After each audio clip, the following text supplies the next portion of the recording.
موتها قال أنى يحيي هذه الله بعد موتها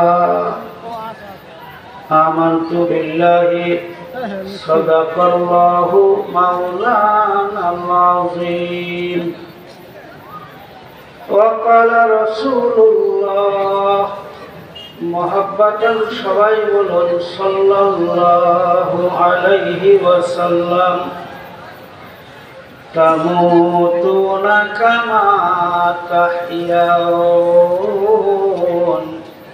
ওয়া তুহশারুনা কামা তামুতুন وصدق رسوله النبي الكريم وقال الشاعر العلام خدا وحده كان نہیں ہے نظیر وهو على كل شيء قدير وهو على كل شيء قدير مردائے صد سال راہی کند ইবজুজ হক দিগরে কাইমি কুনাদ ইবজুজ হক দিগরে কাইমি কুনাদ নারী তুমি অতি দামি হীরা মতির চেয়ে তাই তো সদা রইবে তুমি পদ্মার ভিতর যে দামি জিনিস যায় না দেখা থাকে গোপনে দেখলে পরে দাম কমে যায় থাকে না যতনে কোরআন হাদিসে মা তোমার মূল্য অনেক বেশি অভিশপ্ত হওয়ার আগে হও পর্দানিশী তোমারই কারণে শান্তি আসবে সংসারে খোদার হুকুম পালন করো সব রকম কাজে নারী তুমি তাই যেও না ইসলাম থেকে দূরে ঘরের বাইরে যেতেই হলে যেও পর্দা করে ঘরের বাইরে যেতেই হলে যেও বোরকা পরে মহব্বতের সঙ্গে জবান খুলে নবীজির শানে সকলেই দরুদ শরীফ পড়ুন আল্লাহুম্মা সাল্লি আলা মুহাম্মাদ ওয়া আলা আলি মুহাম্মাদ কামা সাল্লাইতা আলা ইব্রাহিম ওয়া আলা আলি ইব্রাহিম ইন্নাকা হামিদুম মাজিদ اللهم بارك على محمد وعلى آل محمد كما باركت على إبراهيم وعلى آل إبراهيم إنك حميد مجيد সবাই কলেমা পড়ুন লা ইলাহা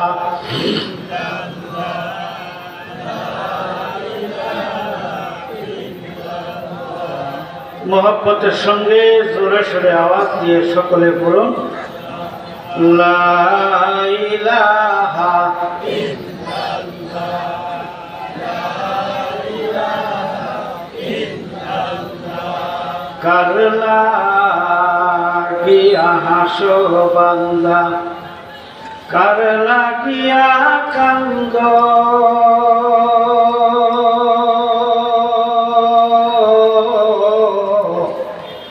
যে তোমাকে করল সেজন তাকেই ভুলে গেছো লা ইলাহা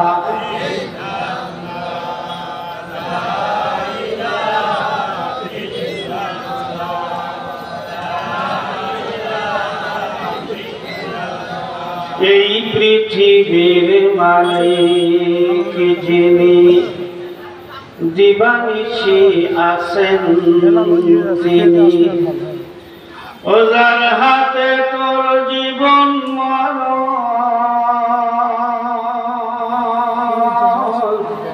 যার দয়াতে বাঁচো, কার লাগিয়া কান্দ মানুষ, কার লাগিয়া হাসো, লা ইলাহা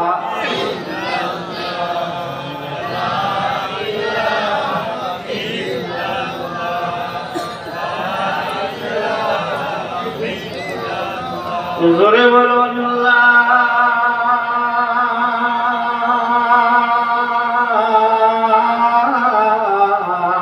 ইলাহা ইল্লাল্লাহু মুহাম্মাদুর রাসূলুল্লাহ। সকলে বলুন সাল্লাল্লাহু আলাইহি ওয়াসাল্লাম।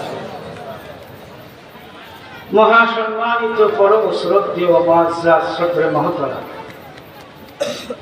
মোহতারামুল মুকাম ওয়াজিবুল ইহতিরাম দিগার মুআজ্জাজ হযরত উলামায়ে কেরাম,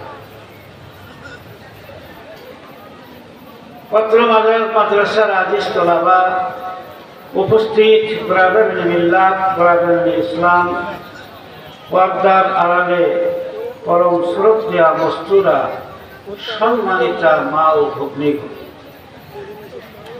আল্লাহ সুবহানাহু ওয়া তাআলার দরবারে অসংখ্য অগণিত মর্তবা শুকরিয়া। বিগত দিনে করোনা ভাইরাসে প্রায় কম বেশি ৭০ লক্ষ মানুষ পরলোক গমন করার পর আল্লাহ রাব্বুল আলামিন আমাদিগকে ভাইরাস থেকে মুক্ত রেখে আজও পর্যন্ত হায়াতের ন্যায় মহা সম্পদ দিয়ে এবং সুস্থ শরীরে জীবিত রেখে ২ রাত ব্যাপী আয়োজিত কোরআনের মাহফিলে আখিরি রজনীতে, আখিরি মুনাজাতের রাতে এশার নামাজ জামাতের সহিত আদায়ের পর হেদায়েতের মুহতাজ হয়ে আল্লাহ তার রসুলের ঘর, মাদ্রাসা এবং মসজিদের সামনে পৃথিবীর শ্রেষ্ঠতম কিতাব কোরআনের মহতি মাহফিলের সামিয়ানার নিচে কিছু কথা বলবার এবং শুনবার মতো মানসিকতা সহকারে যে মহান রব্বুল আলামিন আমাদেরকে বক্তা এবং শ্রোতা হিসাবে একত্রিত হওয়ার মতো সুযোগ করে দিলেন, সেজন্য তার দরবারে শুকরিয়া আদায় করুণার্থে দিল থেকে মহব্বতের সঙ্গে একটু মুসলমানি আওয়াজ দিয়া সকলে বলুন আলহামদুলিল্লাহ। আমি মাঝে মধ্যে একটি কথা বলে থাকি, আপনারা আমার পুরান মুখ, আমিও আপনাদের পুরান মুখ। যেই মহিলা স্বামী উঠতে বসতে চলতে ফিরতে সর্ব অবস্থায় প্রশংসা করে, ওই মহিলার কি সোনো পাউডার আর কসমেটিক্সের কোনো অভাব থাকে? আল্লাহর যে সমস্ত বান্দা-বান্দীরা সব সময় আল্লাহর প্রশংসা করবে, আমার মনে হয় তাদের জন্য রহমত বরকতের কোনো অভাব বিদায় মহব্বতের সঙ্গে জোরে সোরে আওয়াজ দিয়ে আরেকবার বলুন আলহামদুলিল্লাহ। অসংখ্য অগণিত মর্তবা দরুদ সালাম নাযিল হোক সরকারে দো আলম রাহমাতুল্লিল আলামিন শাফিউল মুজতাবিনের প্রতি, যে নবী ১৫০০ বছর পূর্বে আমাদেরকে ঠিক করে দুনিয়ার থেকে বিদায় পূর্বে এ কথা বলে শুভ সংবাদ দিয়েছেন। এমনই একটা দিনই মাহফিলের, দিনই মজমায় আমলের উদ্দেশ্যে ইখলাসের সহিত যারা শুনবার জন্য বাড়ির থেকে বের হয়ে রওনা করবে, নারী হোক পুরুষ হোক, প্রথম পাটি তুলে জমিনে ফেলবার সাথে সাথেই আল্লাহ রাব্বুল আলামিন তাদের অতীত জীবনের সগীরা গুনাহগুলিকে মাফ করে দেয়। সেই নবীর প্রতি নাযিল হোক অসংখ্য অগণিত মর্তবা দরুদ সালাম মহব্বতের সঙ্গে সকলেই একবার করে নেই সাল্লাল্লাহু আলাইহি ওয়াসাল্লাম। আমার বাপজানেরা, কিছু সময় আপনাদের সামনে কথা বলার নিয়তে ২টি আয়াতকে টার্গেট করে প্রথম আয়াতের কিছু অংশ তেলাওয়াত করেছি, নবীজির অসংখ্য হাদিস থেকে ছোট্ট একখানা হাদিস শরীফ পাঠ করেছি। সেই সাথে বাংলা, উর্দু, ফার্সি দুই একটি কবিতাও উচ্চারণ করেছি। আল্লাহ রাব্বুল আলামিন যদি বলবার মতো তৌফিক দান করেন, শাব্দিক অর্থ, আংশিক ব্যাখ্যা, তৎসঙ্গে সামঞ্জস্যপূর্ণ কিছু কথা সহকারে ধারাবাহিক ও নিয়মতান্ত্রিকভাবে নির্দিষ্ট সময় পর্যন্ত আমি আমার আলোচনাকে এগিয়ে নেওয়ার চেষ্টা করব। সকলে বলুন ইনশাআল্লাহ। আপনাদের দোয়া চাই, আল্লাহর তৌফিক কামনা করি। আপনাদেরকে যেন শুনবার মতো মানসিকতা আর আল্লাহ যেন আমাকে বলার মতো তৌফিক, সেই সঙ্গে আমলের কোনো কথা যদি আল্লাহ সুবহানাহু ওয়া তাআলা তার এই খাকসার গোলামের জবানে বের করে দেন, সেই আমলের কথাগুলিকে যেন বক্তা, শ্রোতা, নারী, পুরুষ সকলকে আমল করার মানসিকতা এবং তৌফিক দান করেন। দোয়ার নিয়তে সকলেই একবার বলুন আল্লাহুম্মা আমিন। আসুন কোনো কথা না বাড়িয়ে আলোচনার দিকে অগ্রসর হই। আশ্রয় চাহিতেছি আল্লাহ, যেন শয়তান দূরে রয়। আরম্ভ করিলাম আল্লাহর নামে, পরম করুণাময়।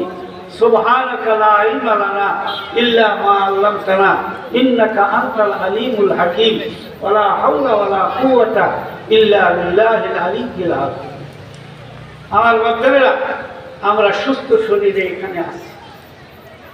সুস্থতা আল্লাহ পাকের দেওয়া বহুত বড় একটা নিয়ামত। কি মনে করেন আপনারা? সুস্থতা অনেক বড় একটি নিয়ামত। মানুষ যতক্ষণ সুস্থ থাকে এই নিয়ামতের মূল্যায়ন করতে পারে না। উলুল আযম মহাসম্মানিত পয়গম্বর হযরত মূসা কালিমুল্লাহ আলা নবিয়িনা ওয়া আলাইহিস সালাতু ওয়াস সালাম, তিনি মাঝে মধ্যে তুর পাহাড়ে দাঁড়িয়ে আল্লাহকে বলতেন, আল্লাহ আমি তোমার সঙ্গে একটু কথা বলবো। কোনো যান্ত্রিক মাধ্যম লাগে না, তারের সংযোগ লাগে না, ফেরেশতার মাধ্যম লাগে না, ডাইরেক্ট আল্লাহর সঙ্গে কথা শুরু হয়ে যেত। জোরে কোন সুবহানাল্লাহ। তুহি আশিক বাজাহের দার হাকিকত, তুহি মাশূকে বাতিন দার তরিকত। গুপ্তে মূসা বা খোদা দার কুহে তুর, গুপ্তে মোহাম্মদ বা খোদা দর আরশে নূর, গুপ্তে মোহাম্মদ বা খোদা দর আরশে নূর। বলি আমি মোটেও হাত দেন না, যেভাবে আছে ওইভাবেই চাই। উলুল আযম মহাসম্মানিত পয়গম্বর হযরত মূসা কালিমুল্লাহ একদিন আল্লাহ রাব্বুল আলামিনকে ডাক দিয়া বলতেছেন, মাবুদ রে, একটা কথা আমি জানতে চাই। আল্লাহ বললেন, কি জানতে চাও বলো। আল্লাহ, এমন যদি হইতো, আমি যদি হইতাম খোদা, তুমি যদি হইতাম মূসা, আল্লাহ তাহলে তুমি আমার কাছে কি চাইতা? আমি মূসা, তুমি আল্লাহ বর্তমান, এই জন্য আমি তোমার কাছে অনেক কিছুই চাই। কিন্তু উল্টা যদি হইতো, আমি হইলাম খোদা, তুমি হইলাম মূসা, তাহলে আমার কাছে তুমি কি চাইতা? আল্লাহ কয়, এটা সম্ভব না, এটা সম্ভব।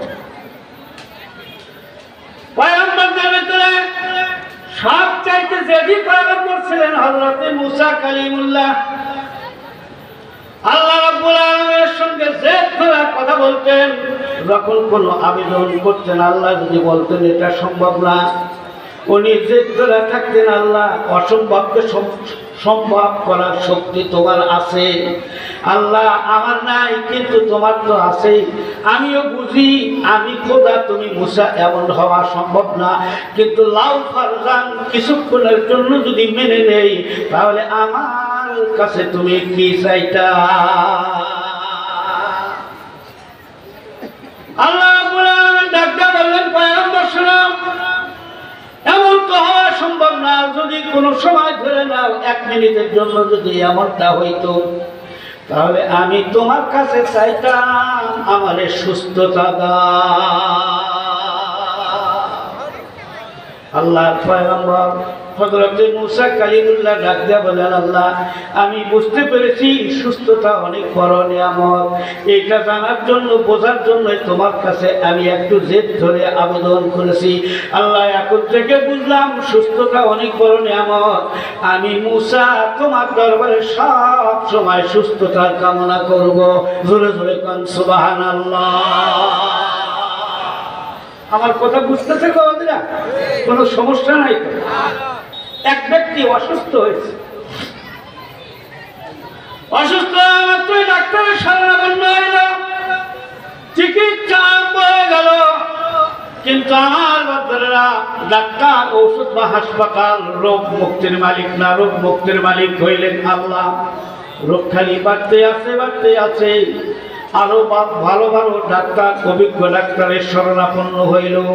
তেনারাও পরীক্ষা নিরীক্ষা করে ব্যবস্থাপত্র দিলেন, চিকিৎসা ধারাবাহিকভাবে চলতেছে, কিন্তু রোগ কমে না। রোগ সবসময় খালি বাড়তেই থাকে, বাড়তেই থাকে। এক পর্যায়ে আপনজন শুভাকাঙ্ক্ষীদেরকে সঙ্গে করে নিয়ে আমার বাচ্চারা এবার আরো অভিজ্ঞ ডাক্তারের শরণাপন্ন হওয়ার জন্য সিদ্ধান্ত গ্রহণ করলো। দেশ ত্যাগ করে বিদেশের মাটিতে গেল, সমস্ত পরীক্ষা নিরীক্ষার কাগজপত্র নিয়ে গেল। সেখানে গিয়া যখন সবকিছু তারা দেখলো, পরীক্ষা নিরীক্ষা করলো, এরপরে নতুন করে আবার যখন ব্যবস্থাপত্র দিল, আমার বাচ্চারা দেখা যায় রোগ আসলে ভালো হয় না, রোগ আরো বাড়তেছে। এক পর্যায়ে দেখা গেল আল্লাহর বান্দার প্রস্রাব বন্ধ হয়ে গেল। প্রস্রাব বন্ধ হইলে শান্তি না কষ্ট? শান্তি না অশান্তি? যাদের চালু আছে এরা এটা বুঝবে না, যাদের বন্ধ হয় তারা বুঝবে যে অবস্থাটা কি হয়।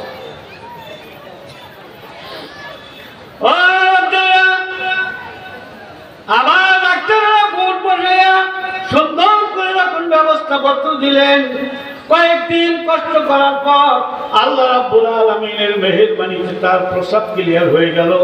আল্লাহর বান্দা অত্যন্ত কষ্টের ভিতর থেকে শান্তির দিকে আসলো। মনে হয় দুনিয়ার কোনো জায়গায় শান্তি ছিল না, সব শান্তি এই প্রস্রাবের ভিতরে ছিল।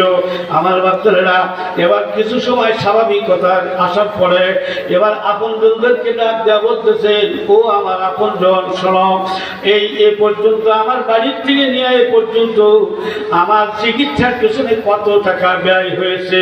ওনারা সান্ত্বনা দিয়ে বললেন, টাকা গেছে তাতে কি, আপনি যে জীবিত আছেন, সুস্থ হয়েছেন, এটাই তো ভাগ্য।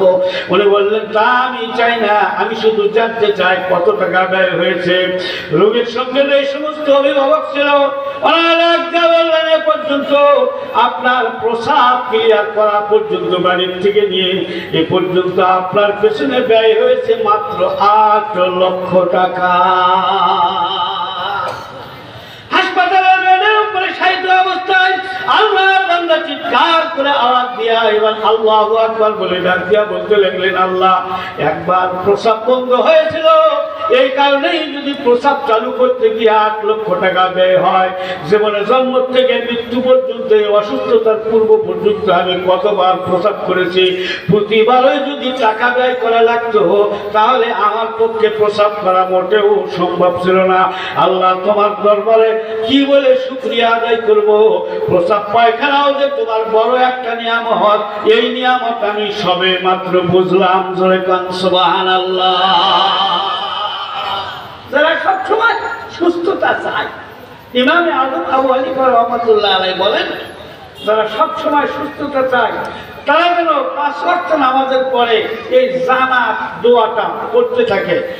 রব্বানা আতিনা ফিদ দুনিয়া হাসানাতাও ওয়া ফিল আখিরাতি হাসানা ওয়া কিনা আযাবান নার। আতিনা ফি দারে দুনিয়া না হাসান, আতিনা ফি দারে উকুবানা হাসান, আতিনা ফি দারে উকুবানা হাসান। ইমামে আযম আবু হানিফা রাহমাতুল্লাহ আলাইহি আরেকটি অত্যন্ত গুরুত্বপূর্ণ কথা তিনি উল্লেখ করেছেন, যারা দুনিয়া থেকে ঈমানের সহিত মৃত্যুর কামনা করে অর্থাৎ ইমানের অবস্থায় যারা মৃত্যু চায় তারা যেন সবসময় পরে রব্বানা লা তুযিগ কুলুবানা বা'দা ইয হাদাইতানা ওয়া হাব লানা মিন লাদুনকা রাহমা ইন্নাকা আনতাল ওয়াহ্হাব। সকলে বলুন আল্লাহুম্মা আমিন। আমার ভক্তরা, পবিত্র আয়াতের আলোচনার দিকে কিন্তু আমি চলে আসছি। খেয়াল করুন, আমরা এই পৃথিবীতে একদিন ছিলাম না, ছিলাম রূহের জগতে, সেখানকারও শুরু ছিল, শেষও হয়েছে। এরপরে আসছি মাতৃগর্ভে, সেখানকারও শুরু ছিল, আবার শেষও হয়েছে। এরপরে আসলাম দুনিয়ার জগতে, এখানকারও শুরু হয়েছে, একদিন শেষও হবে। কিন্তু এরপরের একটি জগৎ আছে, যেই জগতের শুরু আছে কিন্তু শেষ।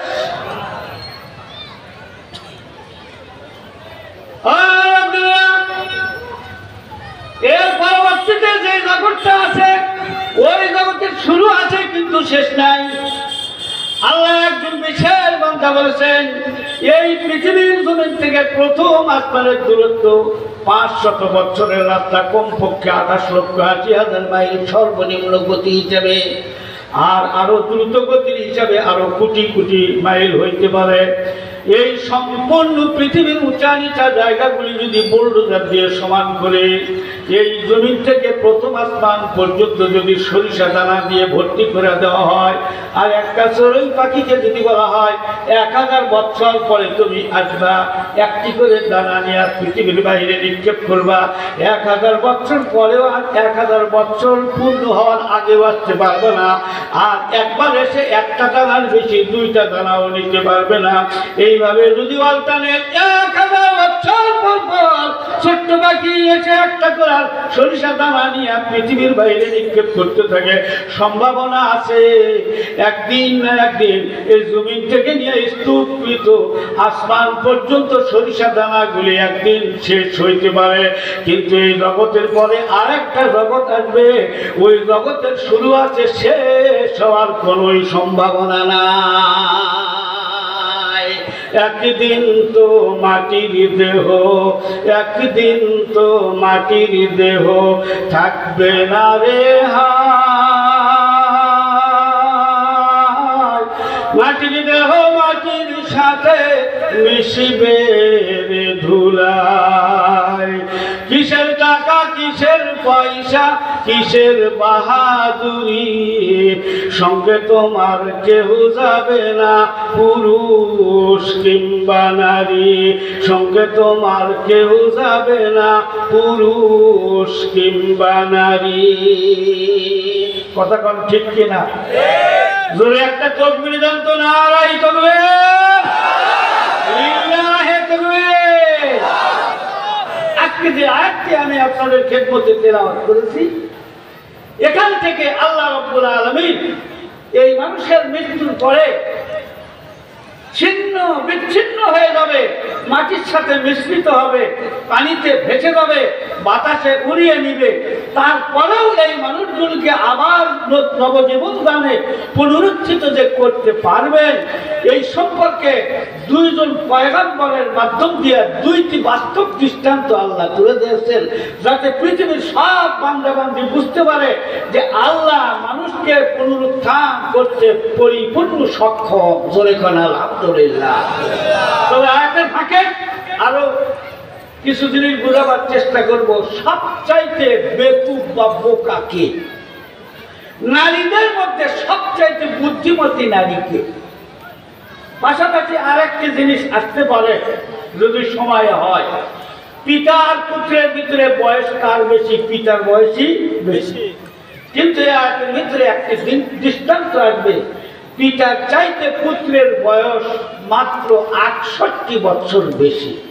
যা শুনলে কোনো পাগলও বিশ্বাস করবে না, কিন্তু আল্লাহর কোরআন এবং তাফসীর থেকে প্রমাণিত হয়ে যাবে সম্পূর্ণ বাস্তব সত্য। জোরে বলুন আলহামদুলিল্লাহ। এবার আসুন আয়াতের কথিত অর্থ। আল্লাহ রাব্বুল আলামিন বলেন, আয়াতটি উপরের আয়াতের সঙ্গে সম্পৃক্ত, উপরের আয়াতের সাথে আত্ম হয়েছে। আল্লাহ বলেন, নবী গো, আপনি কি ওই ব্যক্তিকে দেখেন নাই যে একটা নগরীতে উপনীত হইয়াছিল এবং সেই নগরীকে জনবসতিকে বিধ্বস্ত অবস্থায় দেখল। উনি ওখানে মনের ভিতরে একটা প্রশ্নবাদক করলেন যে আল্লাহ তো বলে মৃত্যুকে চিন্তা করবেন, এই মৃত্যু জনবসতি শহরটাকে আল্লাহ কেমনে জীবিত করবেন? এইভাবে একটা প্রশ্ন করে বসলেন, অনিচ্ছাকৃত। তার মানে এমন না যে তার বিশ্বাস নাই, ওনার বিশ্বাস আছে যে আল্লাহ মৃত্যুকে জীবিত করতে সক্ষম, কিন্তু পদ্ধতিটা কি, কেমনে করবে, এটা আমি একটু জানতে চাই। কাফেরেরাও বলতো নবীকে লক্ষ্য করে, এমন ব্যক্তি সম্পর্কে কি বলবো যে বলে ছিন্ন বিচ্ছিন্ন হয়ে যাওয়ার পর আবার নতুন করে জীবিত করবে, এই ব্যক্তি সম্পর্কে কি সন্ধান দিব? আমার বাচ্চারা, আল্লাহ একে সক্ষম কিনা? সক্ষম। তার কারণ মাটিয়ে নিয়ে গেল, বাতাসে উড়াইলো, পানিয়ে ভাসিয়ে নিল। আগুন, পানি, মাটি বা আর পাথর, বাতাস ইত্যাদি সব কিছু কার গোলাম? আরো জোরে বলুন, কার গোলাম? আবো আতস খাকো বাদো বান্দান বামানো তু মুর্দা বা হক জিন্দা আন, বামানো তু মুর্দা বা হক জিন্দা আন। ভারতবর্ষের একজন মুফাসসির মরহুম শাহ আব্দুল কাদের মুহাদ্দিস দেহলভী রাহমাতুল্লাহ আলাইহি ওনার তাফসীরের কিতাবের মধ্যে উল্লেখ করেন এবং অন্যান্য একাধিক তাফসীরের মধ্যেও কথাগুলি উল্লেখ আছে। এই পৃথিবীর মধ্যে আল্লাহ রাব্বুল আলামিন চারজন মানুষকে পূর্ব, পশ্চিম, উত্তর, দক্ষিণ গোটা পৃথিবীর রাজত্ব দান করেছিলেন। এর ভিতরে দুইজন হইল অমুসলিম, দুইজন হলো মুসলমান। মুসলমান দুইজনের ভিতরে একজন হইল হযরতে যুলকারনাইন, আর একজন হইলেন হযরত দাউদ আলাইহিস সালামের সুযোগ্য পুত্র হযরত সুলাইমান আলাইহিস সালাম। আর অমুসলিম দুইজনের ভিতরে একজন হইল নমরুদ। আমার পঠিত আয়াতের উপরের আয়াতে যার কথাবার্তা এসেছে।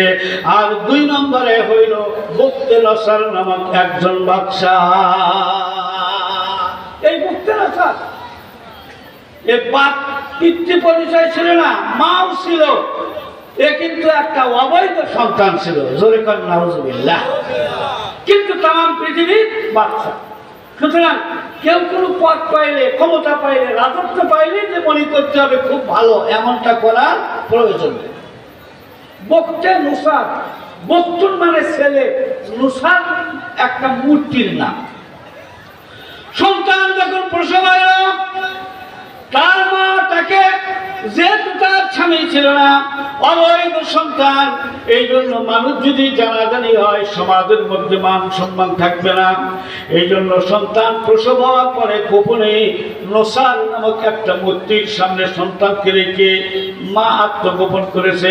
কিছুক্ষণ পরে মানুষজন যখন আসলো, এসে দেখে নসার নামক মূর্তির সামনে একটা সন্তান কাঁদতেছে। জিজ্ঞাসা করলো কার সন্তান, কে রাখলো? কেউই পরিচয় দেয় না, কেউই ধরা দেয় না। সঙ্গে সঙ্গে তাদের ভাষায় নাম হয়ে গেল বুকতে নসর, অর্থাৎ নসার নামক এই মূর্তির সন্তান। বর্তমান যে বাইতুল মুকাদ্দাস, এই বাইতুল মুকাদ্দাস হইল মুসলমানদের জন্য অত্যন্ত একটা সম্মানের স্থান। মুসলমানদের প্রথম কিবলা ছিল বাইতুল মুকাদ্দাস। আমার বাচ্চারা, এবং মুহাম্মদুর রাসূলুল্লাহ সাল্লাল্লাহু আলাইহি ওয়াসাল্লাম মেরাজের রাত্রিতে মক্কা থেকে মদিনা, সেখান থেকে বাইতুল মুকাদ্দাসে গিয়েছেন। সমস্ত নবীদেরকে মুসল্লি বানিয়ে তিনি ইমামতি করেছেন। নামাজের পরে সেই জায়গার মধ্যে আবার নবীদেরকে নিয়ে একটা প্রাথমিক ইজতেমা তথা মহাসম্মেলন হয়েছিল। এখান থেকে মেরাজের সূচনা।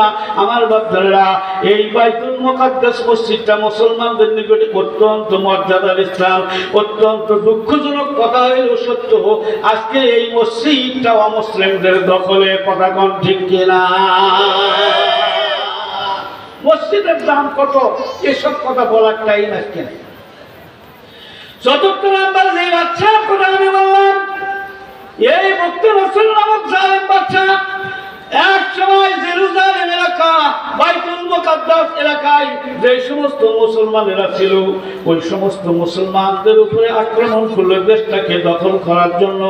আমার বাচ্চারা ওই সময়ের পয়গম্বর যিনি ছিলেন মুফাসসিরিনে কেরামগণ তাফসীরের কিতাবের মধ্যে উল্লেখ করা নাম হইল হযরত উযাইর আলাইহিস সালাতু ওয়াস সালাম। আমার বাচ্চারা এই বক্তে নসল জালিম বাচ্চা অনেক শিশুদেরকে হত্যা করলো। বর্তমানে যে অবস্থাটা হইতেছে, আবার অনেক যুবকদেরকে হত্যা করেছে, অনেক নারীদের উপরে জুলুম নির্যাতন করেছে, আবার অনেক মুসলমানদেরকে শহীদ করার পর আমার বাচ্চারা বাইতুল মুকাদ্দাসের বিরুদ্ধে, এই বাইতুল মুকাদ্দাস জেরুজালেম এলাকা যখন দখল করার জন্য এই জালিম বাচ্চা বক্তে নসর যখন যুদ্ধের মধ্যে আসলো, পয়গম্বর হযরত উযাইর আলাইহিস সালাতু ওয়াস সালাম তার দলবল নিয়ে জালিমকে প্রতিরোধ করার জন্য যুদ্ধের মধ্যে অংশগ্রহণ করলো। আমার আপনারা অত্যন্ত প্রবল সংঘর্ষ হইল। এক পর্যায়ে অনেক মুসলমানেরা শহীদ হয়ে গেল, কিছু বন্দী হয়ে গেল, তাদেরকে জেলখানার মধ্যে আটক করে রাখা হইল। ওই বন্দীদের মধ্যে হযরত উযাইর আলাইহিস সালাতু ওয়াস সালাম থাকলেন।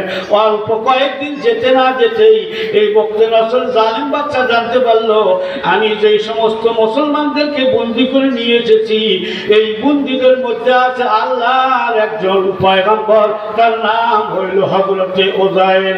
ইনি এবার সঙ্গে সঙ্গে কল করে হযরত উযাইর আলাইহিস সালামকে ডেকে নিয়ে বললেন, আপনি কি মুসলমানদের পয়গম্বর? আপনার নাম কি উযাইর? কয় জি হ্যাঁ। আপনি কি তৌরাত নামক আসমানি কিতাব পড়তে পারেন? তিনি বললেন, আমি শুধু তৌরাত পড়তে পারি তাই না, আমি সম্পূর্ণ তৌরাত কিতাব মুখস্থ পড়তে পারি। জোরে কান সুবহানাল্লাহ। তাফসীরের কিতাবের মধ্যে দেখলাম এই বক্তে নসর বাচ্চা শুধু হত্যাই করেছে তাই না, আমার বাচ্চারা ওই সময় তৌরাত কিতাবের যত আলেম ছিল অথবা তৌরাত কিতাবকে যারা মুখস্থ করেছিল এই ধরনের একজন দুইজন নয়, 40,000 আলেম এবং হাফেজদেরকে হত্যা করেছিল। শুধু তাই না, তৌরাত নামক তখনকার যুগের আসমানি কিতাবের যতগুলি কপি ছিল, ভলিউম ছিল, সম্পূর্ণ কপিগুলিকে জ্বালিয়ে পুড়িয়ে শেষ করে দিয়েছে। রান্নাঘর থেকে রাজধানী পর্যন্ত দেশের মানুষের কারো ঘরের ভিতরে তৌরাত নামক আসমানি কিতাবের একখানা কপিও অবশিষ্ট ছিল না। যা ছিল সবগুলিকে জালিম বাচ্চা পুড়িয়ে ধ্বংস করে দিয়েছিল। জোরে জোরে কন্যা নাউযুবিল্লাহ। কথা যদি বুঝে থাকেন তাহলে উত্তর দিবেন যে এই বাচ্চা আলেমদেরকে এইভাবে হত্যা করলো, আসমানি কিতাবের সমস্ত কপিগুলিকে জ্বালিয়ে পুড়িয়ে ভস্ম করে দিল এবং অন্যায়ভাবে মুসলমানদের উপরে আক্রমণ করলো। একবার বলুন তো এইরকম বাচ্চা ভালো না খারাপ? খালি খারাপ না খুব খারাপ? এই জন্য বাংলা একজন কবি বলেন, রাজার দোষে রাজ্য নষ্ট, রাজার দোষে রাজ্য নষ্ট, প্রজা কষ্ট পায়, নারীর দোষে সংসার নষ্ট, শান্তি চলে যায়, নারীর দোষে সংসার নষ্ট, শান্তি চলে যায়। 40,000 আসমানি কিতাবের হাফেজ বা আলেমদেরকে হত্যা করলো। কাজটা অত্যন্ত ঘৃণিত কাজ। আমার বাচ্চারা এতক্ষণ পর্যন্ত আপনাদেরকে আওয়াজ শোনাইলাম, এই মুহূর্তে আপনাদেরকে ছোট্ট একটা ওয়াজ শোনায় দেয়। সেটা হইল ওলামায়ে কেরামের উপরে তাদের এত টার্গেট কেন ছিল? আমার বাচ্চারা আসমানি কিতাবের উপরে টার্গেট, ওলামায়ে কেরামের সঙ্গে এত শত্রুতা কেন?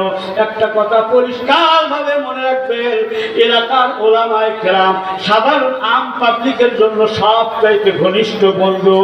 সমস্ত পাবলিকেরা মনে করতে হবে আমাদের জন্য সবচাইতে ঘনিষ্ঠ বন্ধু হইল এলাকার ওলামায়ে কেরাম, মাদ্রাসার শিক্ষক, মসজিদের ইমাম, মুয়াজ্জিন, সবাই হইল আমাদের সবচাইতে ঘনিষ্ঠ বন্ধু। জোরে কান মারহাবা। আমি আমার উস্তাদের মুখে কোন একটা মাদ্রাসায় এক সময় হুজুর বয়ান করতেছিল, আমি তার মুখে শুনলাম তিনি বলতেছেন, ও এলাকার মুসলমান ইমানদার দরদি বাপজানেরা, এই এলাকার মধ্যে যে সমস্ত ওলামায়ে কেরাম থাকবে মহব্বত করবেন, সহযোগিতা করবেন, না পারলে দোয়া করবেন, কিন্তু কোশ্চিনকালেও বিরোধিতা করবেন না, কোশ্চিনকালেও ওলামায়ে কেরামদের সঙ্গে শত্রুতা করবেন না। তার কারণ হইল অন্যায়ভাবে যদি কোনো ব্যক্তি ওলামায়ে কেরামদের সঙ্গে শত্রুতা শত্রুতা করে, যদি ওলামায়ে কেরামদের সঙ্গে বিদ্বেষ সৃষ্টি করে, হুজুর পরিষ্কার করে দিলেন ওই মানুষটার ঈমান নিয়ে কবরে যাওয়া বড় কষ্টকর হয়ে যাবে। আমাদের এলাকায় হিলি বর্ডার খুব নিকটে, আপনাদের এদিকে বর্ডার সে চুয়াডাঙ্গার ওইদিকে আছে মনে হয়। আমাদের প্রতিবেশী দেশ ভারত, ভারত থেকে বর্ডার দিয়ে কিছু মানুষ ওই দেশের মালামাল এই দেশে পার করে, তাদেরকে আপনারা কি বলেন? হ্যাঁ, চোরাকার। এই ব্ল্যাক মার বলে কেউ, কেউ চোরাকার বাড়ি বলে, এক এক জায়গা এক একটা বলে। এই যা প্রতিবেশী রাষ্ট্র থেকে সেই দেশের মালামাল এই দেশের মধ্যে নিয়ে আসে, আমাদের দেশের সরকারের সঙ্গে তাদের সম্পর্কটা ভালো থাক আর খারাপ থাক সেটা দেখার বিষয় না, কিন্তু যারা বর্ডারের দায়িত্ব থাকে বিজিবি সদস্য ভাই বোনেরা থাকে, তাদের সঙ্গে অবশ্যই তাদের সম্পর্কটা অত্যন্ত ভালো থাকার দরকার। যদি তাদের সঙ্গে সম্পর্ক খারাপ হয় তাহলে বস্তা বস্তা নয়, 1 কেজি মালামাল ওই পার থেকে এই পাশে আনতে পারবে না। আমার বাচ্চারা বিজিবি সদস্যদের সঙ্গে যদি সম্পর্কের অবনতি হয় তাহলে যেমন মালামাল এক দেশ থেকে আর এক দেশে আনায়ন করা বড় কষ্টকর হয়ে যায়। দুনিয়া এবং কবর দুই জায়গার মাঝখানে বর্ডারে রয়েছে হক্কানি ওলামায়ে কেরাম। এই ওলামায়ে কেরামের সঙ্গে সুসম্পর্ক না রেখে যদি শত্রুতা পোষণ করে তাহলে ওই ব্যক্তির জন্য ঈমান নিয়ে কবরে যাওয়া অত্যন্ত কষ্টকর। কথাটা বুঝাইতে পারলাম কি আপনাদেরকে? জ্ঞানী যারা বোঝে তারা শুধু ইশারা, না জানে রে বুঝাইতে কে পারে কোথায়, বুঝে বুঝে না বোঝে তারে বুঝাই কে, না বুঝেই যে মাথা ধুলায় তারে বুঝেই ধরেছে। আমি এর আগেও বলেছি আপনাদেরকে, ভাত খাওয়ার সময় মাছ খাইতে গেলে অনেক সময় 2 দাঁতের মাঝখানে কাঁটা ঢুকে যায়, কাটা যায় না? তখন এই কাঁটাটাকে বের করার জন্য ঠেলে কে? জিহ্বা। জিহ্বার কোনো ব্যথা আছে? কোনো চুলকানি আছে? ঠেলে কেন? এই জিহ্বাটাকে আমার অত্যন্ত ঘনিষ্ঠ, আমার অত্যন্ত নিকটতম বস্তু, দাঁত কষ্ট পাইতেছে, আমি এটা সহ্য করতে পারি না। যদিও জিহ্বার ভিতরে কাঁটা প্রবেশ করে নাই, তবু জিহ্বার দাঁতের ভিতর থেকে কাঁটা বের করার জন্য অনবরত পিস্তলের মতো খালি ঠেলতেই থাকে, ঠেলতেই থাকে। তার কারণ আমার ঘনিষ্ঠ বন্ধু, আমার নিকটতম ব্যক্তি বস্তু, তারা কষ্টের মধ্যে থাকবে, আমি জিহ্বা এটা সহ্য করতে পারি না। আমার বন্ধুরা, ওলামায়ে কেরামগণ বহু সময় বহু পরামর্শ দিবে, কোনোটা পছন্দ হবে, কোনোটা অপছন্দ হবে, কোনোটা কষ্টকর মনে হবে, কিন্তু মনে করতে হবে দাঁতের জন্য জিহ্বা যেমন শুভাকাঙ্ক্ষী, সাধারণ পাবলিকের জন্য ওলামায়ে কেরাম তেমন শুভাকাঙ্ক্ষী। জোরে কান আলহামদুলিল্লাহ। এই বক্তব্য রাসূলুল্লাহ বাদশা আল্লাহর পয়গম্বর হযরত মুসা আলাইহিস সালামকে ডেকে নিয়ে বললেন, আপনি কি বনি ইসরাইলের পয়গম্বর? জি হ্যাঁ।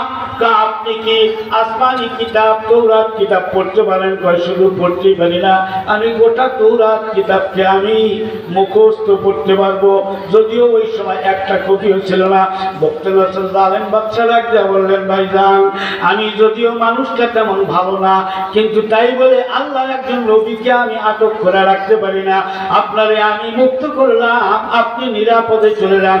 উনি বললেন, আমি আমার সাথী সঙ্গী ছাড়া যাইতে পারবো না, কিন্তু বাদশার অত্যন্ত চাপ, আপনাকে আমি জেলখানার মধ্যে রাখবোই না, আপনাকে যেতে হবে। শেষ পর্যন্ত উনি যখন যাওয়ার জন্য বাধ্য হয়ে গেলেন, এবার যাওয়ার সময় ডাক দিয়া বললেন, আমি আসার সময় একটা গাধার পিঠে আরোহণ করে এসেছি, আমার গাধাটা দেন। আর এখান থেকে অনেক দূর পথ আমি যাব, এই রাস্তার ভিতরে আমার কিছু খাদ্য খাবারের প্রয়োজন আছে, কিছু ফল ফ্রুটের প্রয়োজন, কিছু পানীয় বস্তুর প্রয়োজন, ফলের রসের প্রয়োজন, সব কিছু নিয়ে গাধার উপরে সওয়ার হয়ে তিনি কিছু রস নিয়ে কিছু ফল ফ্রুট নিয়ে খাদ্য সামগ্রী নিয়ে এবার আল্লাহর পয়গম্বর আস্তে আস্তে বাইতুল মুকাদ্দাস এলাকার দিকে রওনা দিলেন। আমার বাচ্চারা অনেক পথ অতিক্রম করার পরে বাইতুল মুকাদ্দাস শহরের নিকটবর্তী যখন গিয়েছে, গিয়া দেখেন ওয়াহিয়া খাবিয়াতুন আলা উরুশিহা, গোটা শহরটা গোটা জনবসতিটা বিধ্বস্ত অবস্থায় রয়েছে। মুফাসসিরিন কিরাম বললেন আগে ছাদ পড়েছে, তার ছাদের উপরে দেওয়ালগুলি ফেলে দেওয়া হয়েছে, এইভাবে গোটা শহরটা বিধ্বস্ত। একতলা দুইতলা তিনতলা পাঁচতলা যেখানে যে পরিমাণের বিল্ডিং ছিল একটাও নাই। যে শহরের মধ্যে দিন রাত মানুষকে গিজ গিজ করতেছিল একটা মানুষও নাই। এবার তিনি পার্শ্ববর্তী একটা জায়গার ভিতরে গাধাটাকে বেঁধে রেখে ওনার ফলের রসগুলি পানীয় বস্তুগুলিকে পাশে রেখে ফলগুলিকে রেখে উনি গাছের পিঠে হেলান দিয়ে এই বিধ্বস্ত জনবসতির দিকে তাকিয়ে তাকিয়ে লক্ষ্য করে দেখেন আর বলতেছেন, অন্তর দিয়া বলতে লাগলো, আল্লাহ তুমি বারবার আসমানি কিতাবের মধ্যে বলো মানুষের মৃত্যু হবে, মৃত্যুর পরে আবার পুনর্জীবিত হবে, আমি তাদেরকে আবার নতুন করে চিন্তা করে গোটা জীবনের আমি হিসাব নিকাশ গ্রহণ করব। আল্লাহ আমি তো বিশ্বাস করি তুমি সব কিছুতে সক্ষম, তবে কেমনে তুমি জীবিত করবা এই মৃত্যু শহরটাকে, বিধ্বস্ত শহরটাকে, এটা বর্তমানে মৃত্যু, কেমনে তুমি জীবিত করবা? আল্লাহ রাব্বুল আলামিন মুহূর্তের মধ্যে তার চোখের মধ্যে একটা তন্দ্রার ভাব দিয়া দিলেন, অথবা ওই অবস্থাতে তার দেহ পিঞ্জিরার থেকে রূহখানা আল্লাহ পাক কব্জা করে নেওয়ার ব্যবস্থা করলেন। উনি ওই জায়গার মধ্যে পড়ে থাকলো। আমার বাচ্চারা সঙ্গে সঙ্গে তার দেহ পিঞ্জিরাখানাকে ওই জায়গার মধ্যে ফেলায় রাখলো। ওই এলাকাটাকে আল্লাহ রাব্বুল আলামিন 100 বছরের জন্য সংরক্ষিত এলাকা ঘোষণা করলো। 100 বছরের মধ্যে কোনো মানুষজনের ওই এলাকা দিয়া, ওই রাস্তা দিয়া যাতায়াতের প্রয়োজন হইল না।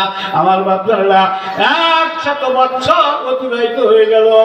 আর বক্তে নসর জালেম বাচ্চা ইন্তেকাল করার পরে নতুন বাচ্চা আসলো, এরপরে আর এক বাচ্চা আসলো। প্রত্যেকটা শাসনকর্তা যখন দিয়ে আসতেছে দেশের জন্য কিছু না কিছু উন্নয়ন কাজ আরম্ভ করতে থাকলো। দেশের জন্য উন্নয়ন করতে করতে আগে যে জায়গার ভিতরে 2 তলা ছিল সেখানে এখন 4 তলা, যেখানে 4 তলা ছিল সেখানে এখন 5 তলা। এইভাবে 100 বছরের মধ্যে গোটা শহরটা আবার সাবেক অবস্থার চাইতে অধিক উন্নত হইল। গোটা শহরের মধ্যে মানুষ খালি গিজ গিজ করতে আরম্ভ করলো। 100 বছর পরে আল্লাহ রাব্বুল আলামিনের পক্ষ থেকে হযরত উযাইর আলাইহিস সালাতু ওয়াস সালামের দেহের মধ্যে আবার রূহখানা আল্লাহ ফেরত দিয়া দিলেন। আল্লাহ পারে কি পারে না? যখন পারে কি পারে না? কাদেরে কুদরত দারি, কাদেরে কুদরত দারি, হর চে খাহি আকুনি মুর্দারা তু জানে বখশি, জিন্দারা বে জাকুনি। আল্লাহর পয়গম্বর 100 বছর পরে জীবিত, পয়গম্বর জীবিত, দেখতেছেন শহরের ভিতরে গোটা শহরটা আগের চাইতে উন্নত হয়েছে। মানুষের আজকাল গীত গীত করতেছে, চতুর্দিক দিয়ে শুধু মানুষ আর মানুষ বোঝা যায়। আমার বাচ্চারা এমন মুহূর্তে ওনার সামনে আল্লাহর একজন ফেরেশতা আল্লাহর পক্ষ থেকে এসে পয়গম্বরকে ডাক দিয়া বলতে লাগলেন, কালা কামলা বিস্তা, ওজায়ের আল্লাহর পয়গম্বর এই জায়গার মধ্যে আপনি কয়দিন ছিলেন? উনি এবার আকাশের দিকে তাকিয়ে দেখেন, আমি দিনের প্রথম প্রহরে এসেছি, বেলা তো এখনো ডুবে নাই, যদি আজকের দিনই হয় তাহলে এখনো একদিন হয় নাই, অথবা গতকালকে যদি আমি এসে থাকি তাহলে একদিন অতিবাহিত হয়েছে। এবার তিনি উত্তর দিতে গিয়া বলতেছেন, কালা লাবিসতু ইয়াউমান আও বা'দা ইয়াউম, আমি এখানে একদিন বা অর্ধদিন অবস্থান করেছি। এমন সময় আল্লাহ রাব্বুল আলামিনের পক্ষ থেকে আওয়াজ আসতে লাগলো, কালা বাল লাবিসতা মিআতা আম, ওজাইর রে তুমি এই জায়গার মধ্যে একদিন অর্ধদিন একদিন অবস্থান করো নাই, এই জায়গার মধ্যে তুমি ওজাইর অবস্থান করেছো পরিপূর্ণ 100 বছর। দায়ে সদ সালেরা হাইমি কুনাদ ইবাজুজ হক দিগরে কাইমি কুনাদ ইবাজুজ হক দিগরে কাইমি কুনাদ। আল্লাহর পয়গম্বর হযরত উযাইর আলাইহিস সালাতু ওয়াস সালাম লক্ষ্য করে দেখতেছেন আর মাথার চুলগুলি আগে যে এরকম কালো মিশমিশা ছিল ওই রকমই আছে। তাফসীরে জালালাইন শরীফের ভিতরে এসেছে উনি যেদিন বাড়ি থেকে বের হয়ে আসেন যুদ্ধের ময়দানে ওই দিন ওনার বয়স ছিল 40 বছর। আর ওই দিন ওনার বাড়িতে একজন পুত্র সন্তান ছিলেন, তার বয়স ছিল 18 বছর। আল্লাহ পয়গম্বর 100 বছর মৃত্যু অবস্থায় থেকে 100 বছর পরে আল্লাহ যখন তাকে পুনরায় রূহ দিয়া দিলেন, উনি জীবিত হয়ে দেখেন ওনার মাথার কেশগুলি কালো, মুখের দাড়িগুলিও কালো রয়েছে। এইবার তিনি আল্লাহ পাক ডাক দিয়ে বললেন, একদিন অর্ধদিন নয় 100 বছর তুমি এই জায়গার মধ্যে ছিলা। ওই যে তুমি অন্তরে অন্তরে জিজ্ঞাসা করেছিলা আমি আল্লাহ মৃত্যুকে চিন্তা করব কেমনে করব, তার কাইফিয়ত পদ্ধতিটা জানতে চেয়েছিলা। উযাইর রে, এবার শহরের দিকে তাকিয়ে দেখো গোটা শহরটা আবার জীবিত হয়েছে কি হয় নাই। তুমি উযাইর শোনো, এইগুলিতে আমি থিওরিক্যালি তোমাকে দেখা দিলাম, এইবার আমি আল্লাহ তোমাকে প্র্যাকটিক্যালি দেখাবার একটা ব্যবস্থা করব। কারণ 100 বছরের ভিতরে মরা জনবসতি শহরটাকে আমি কেমনে চিন্তা করলাম এটা তো তুমি সচক্ষে দেখো নাই।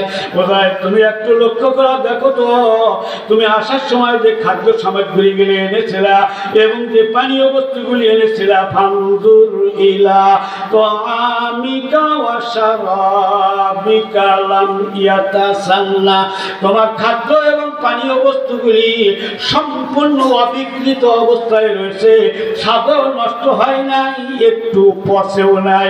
জোরে কোন সুবহানাল্লাহ। বর্তমান ফ্রিজ এখান থেকে আসতেছে। আল্লাহর পয়গম্বরকে ডাক দিয়ে বললেন, আমি থিওরিক্যালি এগুলি করেছি কিন্তু তুমি চোখ দিয়া দেখো নাই। উযাইর আলহামদুলিল্লাহ হেনারিকা, তুমি তোমার গাধা নিয়ে আসছিলে, গাধার দিকে নজর করে দেখো। আল্লাহ পয়গম্বর বলেন আল্লাহ গাধা তো নাই, 100 বছর আগের গাধা প্রথম দিনে কয়েকদিন পর্যন্ত অনাহারে জীবিত ছিল, এরপরে মৃত্যুবরণ করেছে। কত ঝড় তুফান, বন্যা বাদল, বৃষ্টি, সাইক্লোন, তুফান, ঝড়, ঘূর্ণিঝড় এসেছে, গাধার হাড় গোড়গুলি মাটির নিচে পড়ে গিয়েছে আর সম্পূর্ণ গোস্তগুলি মাটির সাথে মিশে গিয়েছে। ওয়ালিনা জালাকা আয়াতাল লিন্নাস, আমি আল্লাহ তুমি উযাইরকে মানব জাতির সামনে একটা দৃষ্টান্ত আমি রাখলাম। জোরে কোন মারহাবা। আল্লাহ রাব্বুল আলামিন আবার ডাকতে বললেন, উযাইর এবার তুমি যে কোনো ব্যবস্থাপত্র গ্রহণ করে মাটির ভিতর থেকে গাধার হাড়গুলিকে বের করো। এবার হাড়গুলিকে তুমি একত্রিত করে রাখো। এবার তোমার চোখের সামনে প্র্যাকটিক্যালি আমি আল্লাহ দেখায় দেব মৃত্যুকে আমি আল্লাহ কেমনে জীবিত করি। তাফসীরের কিতাবের মধ্যে এসেছে হযরত উযাইর আলাইহিস সালাতু ওয়াস সালাম মাটি খনন করে গাধার হাড়গুলিকে একত্রিত করে এবার আল্লাহর হুকুমে যখন ডাকতে আরম্ভ করেছে, হে বিক্ষিপ্ত হাড়গুলি আল্লাহর হুকুমে তোমরা একত্রিত হয়ে যাও। বলতে যতক্ষণ টাইম লাগলো বলার পরে এতক্ষণ টাইম লাগে না। সঙ্গে সঙ্গে যেই হাড় যে হাড়ের সঙ্গে জয়েন্ট হওয়ার দরকার, যে অংশ যার সঙ্গে ফিটিং হওয়ার দরকার সেই অংশ তার সঙ্গে ফিটিং হইতে আরম্ভ করলো। অল্পক্ষণের ভিতরে গোটা হাড়ের একটা ফিলিং তৈরি হয়ে গেল। জোরে কোন সুবহানাল্লাহ। আল্লাহ রাব্বুল আলামিন ডাকতে বলেন, হাড়ের ফিলিং তৈরি হয়ে গিয়েছে, এবার তুমি নজর করে দেখো। তিনি নজর করে দেখেন রাইস মিলের আগে ব্যবহার ছিল রাইস মিলের ফিটা দৌড়াইতো, এবার তিনি দেখতেছেন গোস্তের উপর এই হাড়ের উপর দিয়া গোস্ত দৌড় আরম্ভ করেছে। অল্পক্ষণের ভিতরে গোটা হাড়ের ফিলিংয়ের উপর দিয়া গোস্ত এসে গেল। আবার অল্পক্ষণের ভিতরে গোস্তের উপর দিয়া চামড়ার বাইন্ডিং হয়ে গেল। জোরে কোন সুবহানাল্লাহ। আল্লাহ রাব্বুল আলামিন এবার গাধার দেহের মধ্যে যখন রূহটা ফেরত দিয়ে দিলেন, দেওয়া মাত্রই গাধা একটা আওয়াজ দিল। আল্লাহ রাব্বুল আলামিন ডাক দিয়ে বলেন, উযাইর, এটা কি তোমার গাধা? কয় জি হ্যাঁ। আওয়াজটা কি ঠিক আছে? কয় জি হ্যাঁ। ভালো করে পরীক্ষা নিরীক্ষা করে দেখো। একেবারে তিনি পরীক্ষা নিরীক্ষা করে দেখতেছেন, যে জায়গার মধ্যে যে কয়টা চুল সাদা ছিল তাই আছে, যে কয়টা লাল ছিল কালো ছিল ঠিক তাই আছে। আল্লাহ রাব্বুল আলামিন ডাক দিয়ে বলেন, আনজুরু ইলাল ইযামি কাইফা নুনশিজুহা সুম্মা নাকসুহা লাহমা। ওদের তুমি আমার লক্ষ্য করে দেখো, গাধার ভিতর থেকে আওয়াজ বের করো। উনি গাধাকে একটা ঠোকা দেওয়া মাত্র গাধা যখন আওয়াজ করলো, আল্লাহকে ডাক দিয়ে বলেন, আল্লাহ সব কিছু ঠিক আছে, 100 বছর আগে যেমন ছিল 100 বছর পরেও ঠিক তেমন গাধায় হয়েছে। জোরে জোরে কোন আলহামদুলিল্লাহ। আল্লাহর পয়গম্বর গাধার পিঠে সওয়ার হয়ে এইবার তিনি রওনা দিতেছেন বাড়ির দিকে, বাইতুল মুকাদ্দাস এলাকার দিকে রওনা দিতেছেন। আমার বাচ্চারা যেই মাত্র সামনের দিকে অগ্রসর হয়, মানুষজনের সঙ্গে দেখা সাক্ষাৎ হয়, কিন্তু একটা মানুষও পরিচিত দেখা যায় না। আবার ওনাকে যারা দেখতেছেন তারাও দেখতেছেন নতুন মানুষটা কোথায় থেকে এসেছে, ওনারাও চিনতে পারেন না। এক পর্যায়ে উনি জিজ্ঞাসা করতেছেন, আমি ধরে নেন আইলচারা এইরকম একটা জনবসতি এলাকার নাম বললো। এই আল্লাহর বান্দারা, এই এলাকার মধ্যে আইলচারা গ্রামটা কোন দিকে? মানুষজন বললো, আপনি আইলচারা গ্রামের কথা কেন জিজ্ঞাসা করেন? তো ওই গ্রামে আমার বাড়ি, বা আমরা 40-50 বছর থেকে বসবাস করতেছি, জীবনে কোনোদিন আপনাকে দেখি নাই। উনি জিজ্ঞাসা করতেছেন, তোমরা কি আল্লাহর পয়গম্বর উযাইর আলাইহিস সালামের নাম শুনেছো? কয় শুনেছি, অনেক পুরান ইতিহাস, 100 বছর আগের কথা আমরা আমাদের মুরব্বীদের মুখে শুনেছি। এক জালেম বাচ্চার বিরুদ্ধাচরণ করতে গিয়া, যুদ্ধের ভিতরে গিয়া তিনি আর ফিরে আসেন নাই। আমরা অনুমান করে নিয়েছি নিশ্চয়ই তিনি শহীদ হয়েছেন, তিনি আর দুনিয়ায় নাই।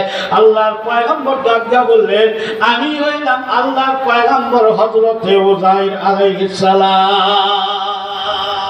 বিশ্বাস করে না? 100 বছরের ভিতরে আপনাকে দেখি নাই। কেউ বলে 50 বছরের ভিতরে দেখি নাই। আপনি নতুন মানুষ, কোথা থেকে আসছেন? কেউ আবার ভূত মনে করে দৌড় মারে বলে ভয়ে, এই মানুষ কোথা থেকে আসছে?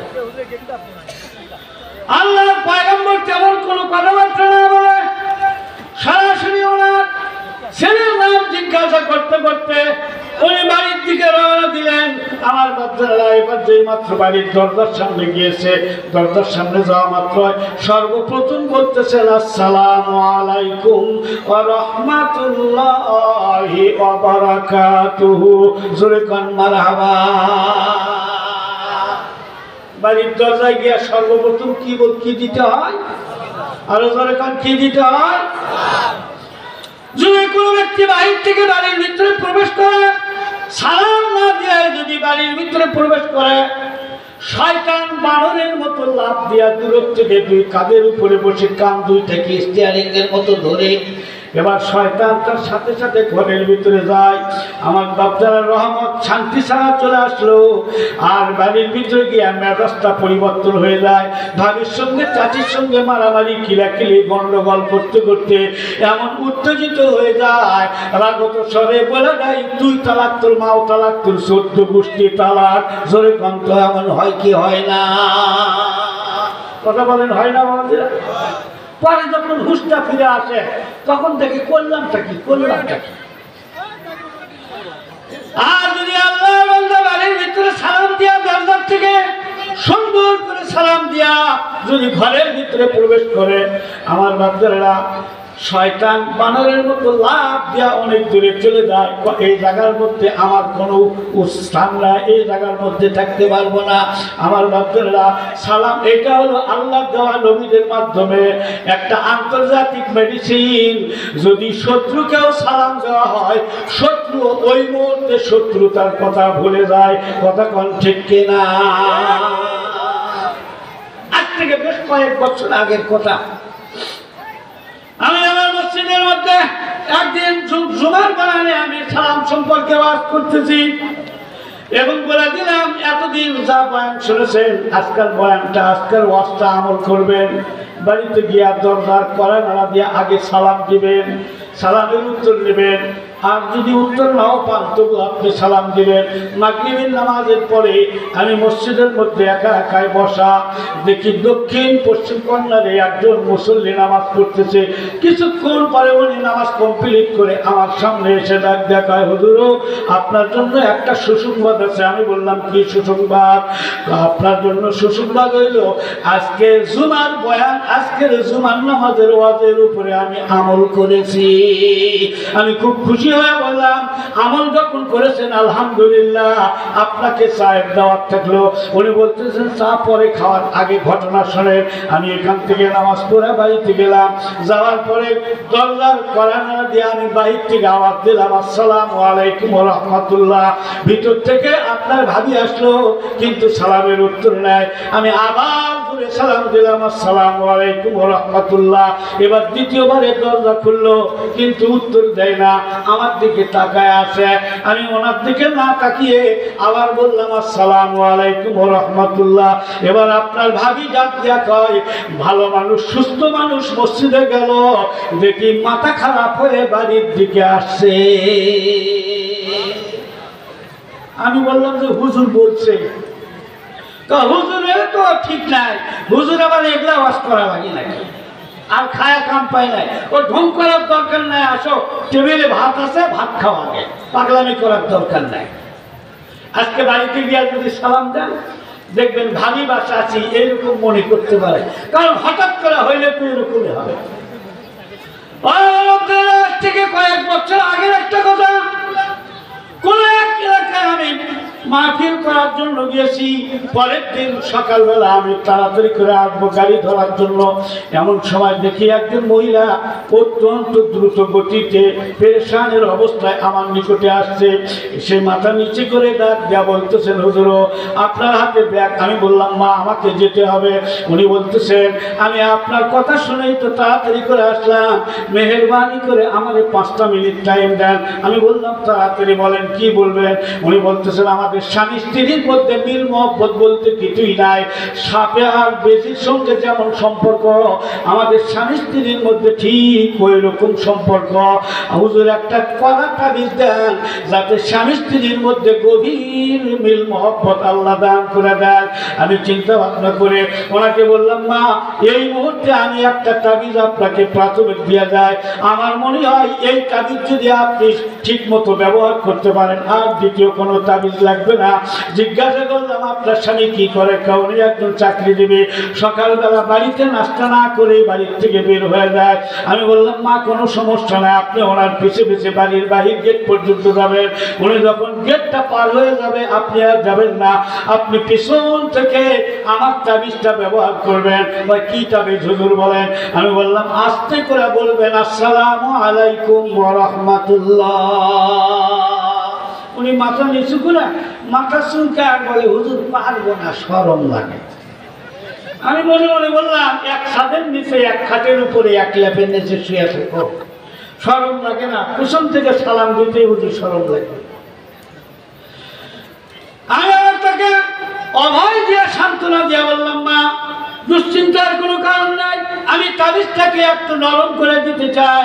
বর্তমান যান্ত্রিক যুগ, প্রত্যেকের হাতের মধ্যে মোবাইল।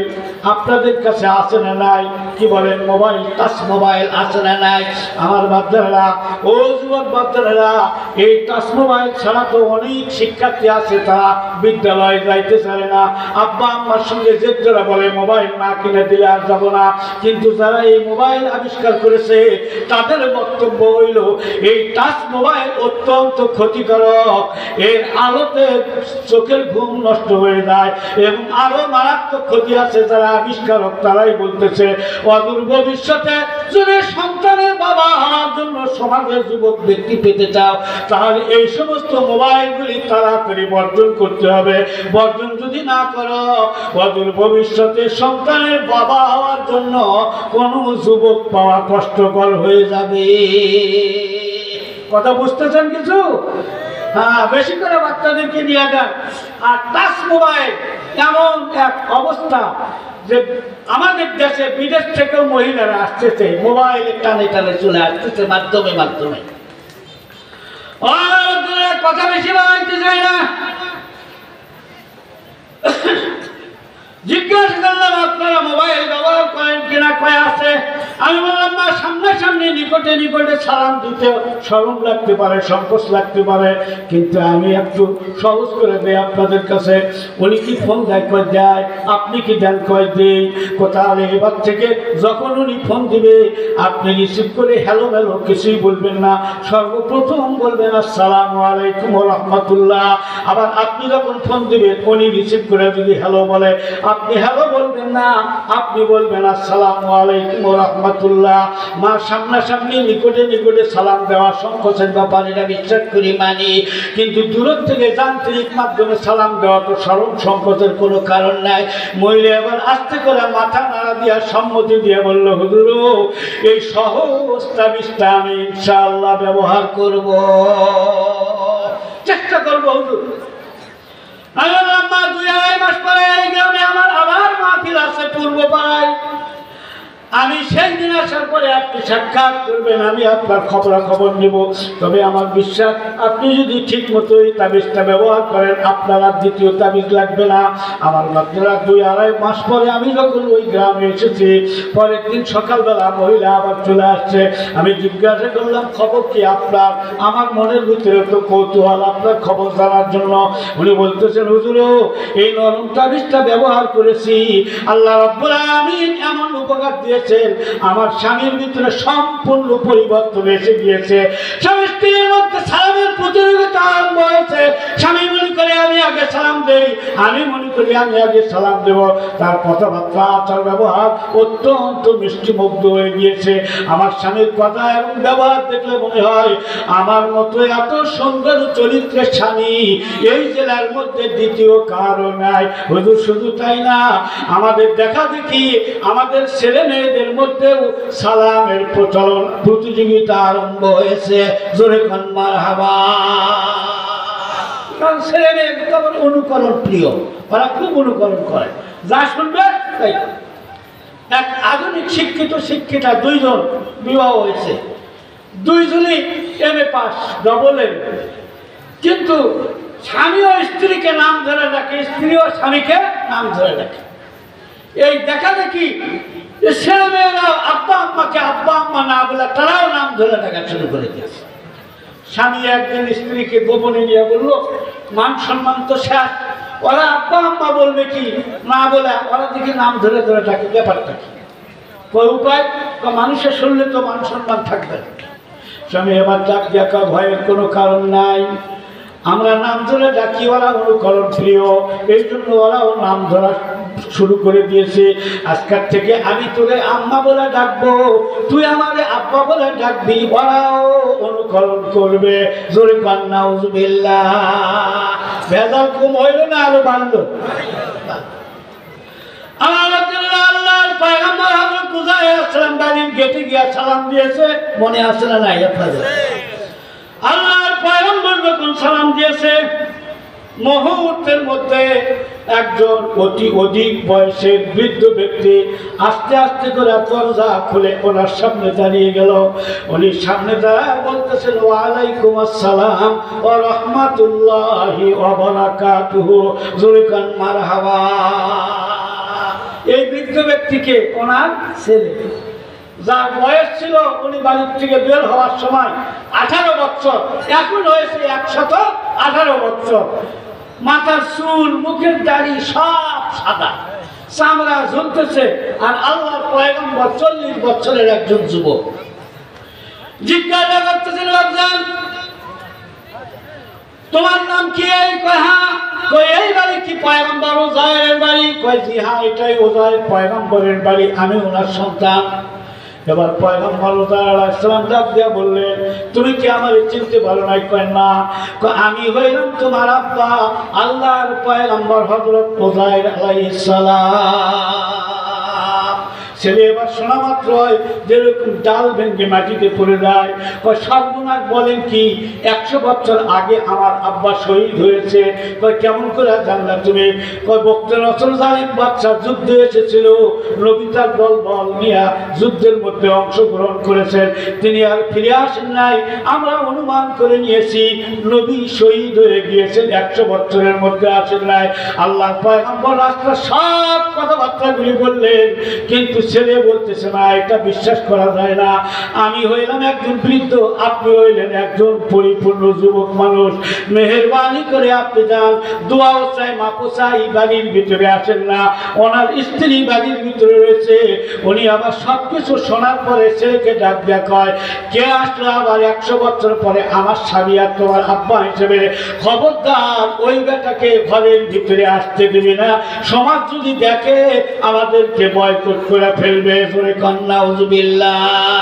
আমার বাচ্চারা পরিস্থিতিটা এমন হয়ে গেল, বাড়ির মানুষ বাড়িতে ঢুকতে পারে না।